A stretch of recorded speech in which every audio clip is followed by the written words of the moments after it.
This is the speaking test of the International English Language Testing System.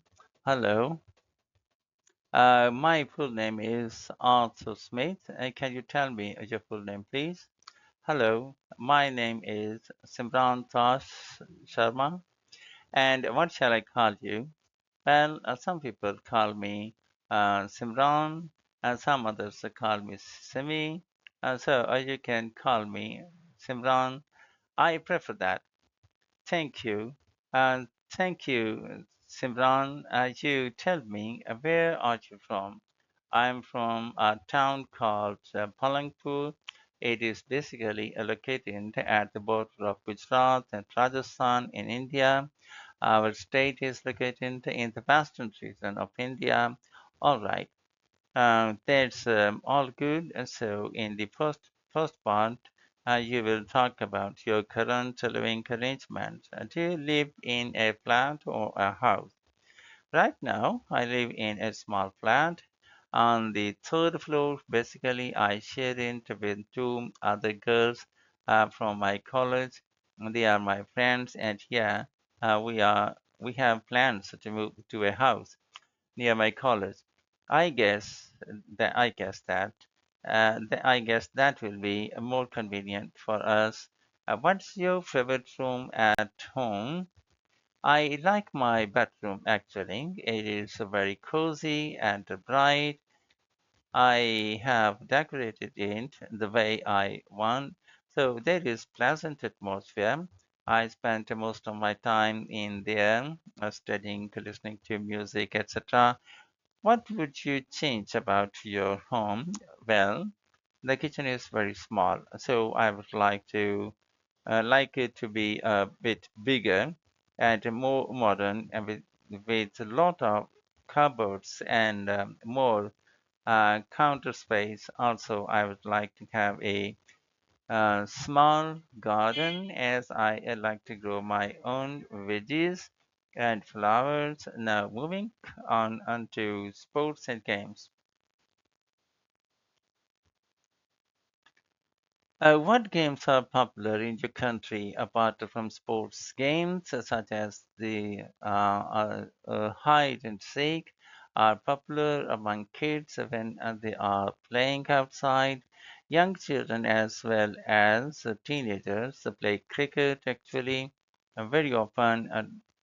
Different board games like chess, carom, and cards and also the computer games are popular with people of all ages. Do you play any games? Not many. And to be honest, I usually have a lot of studies and a job, and I need to cook as well. But when I am at home and bored, I usually play card games like blackjack with my housemate.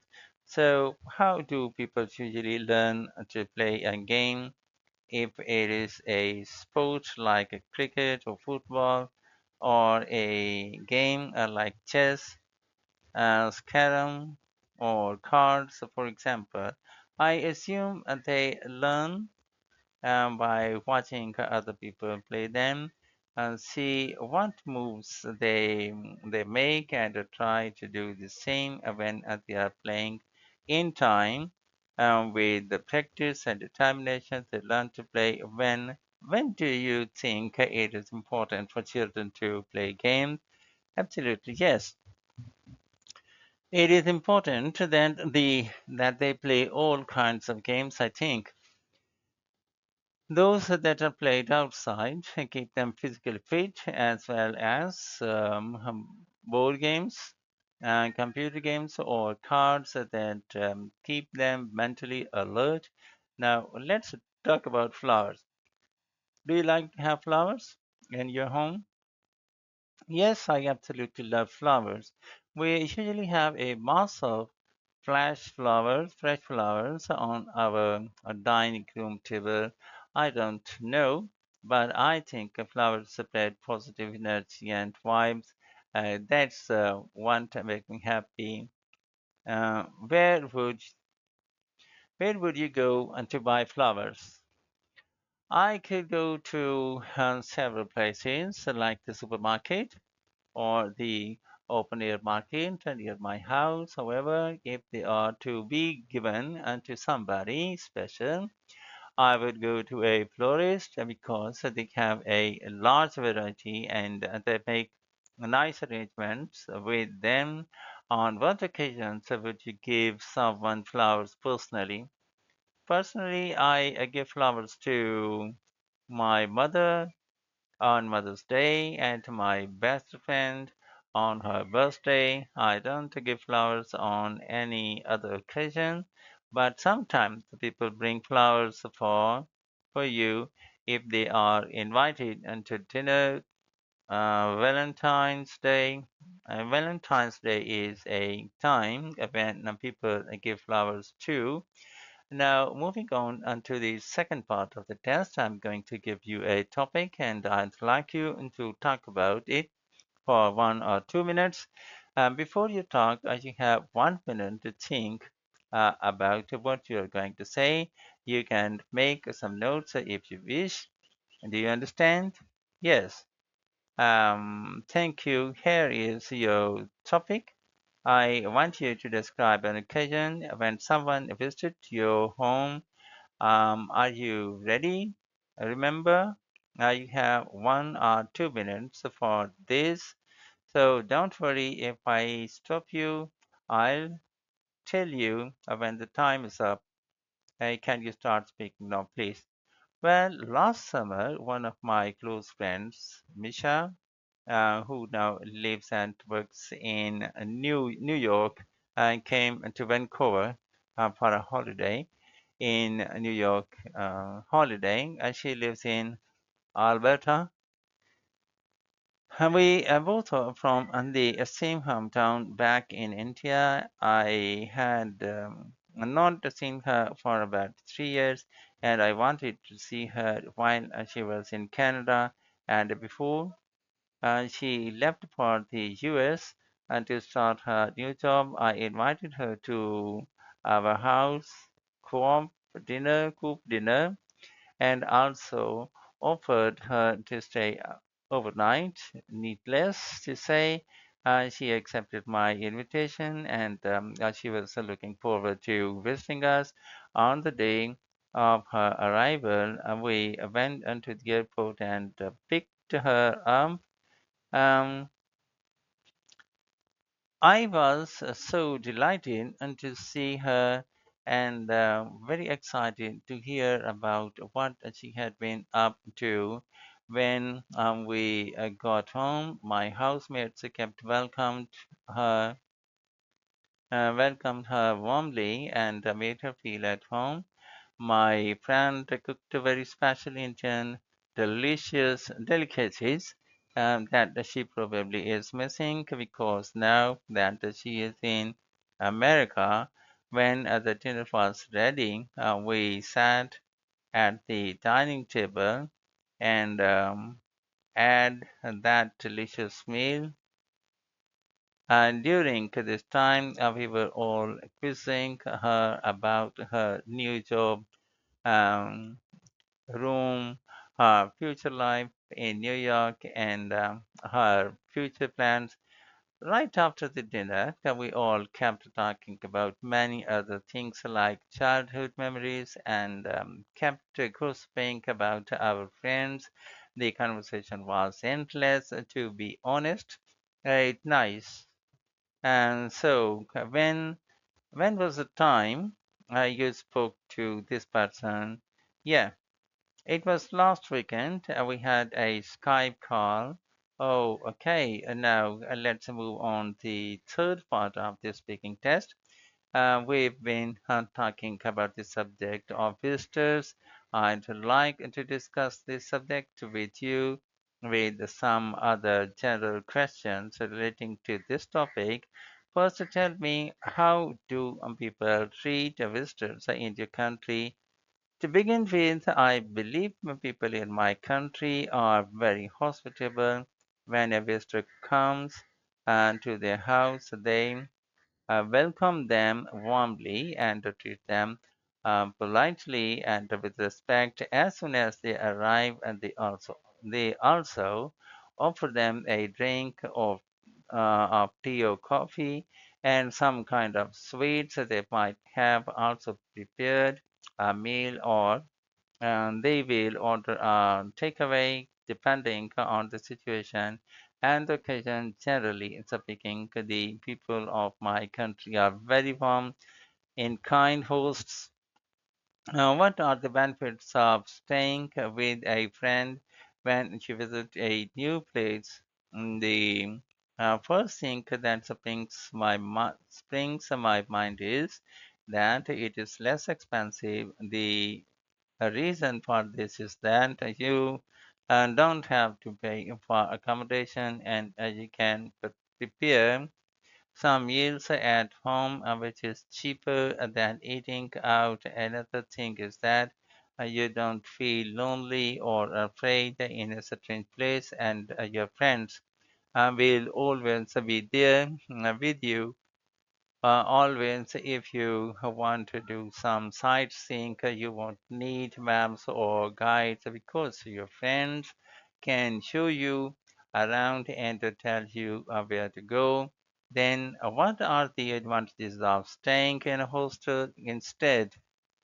One of the obvious advantages is that hotel, hotel.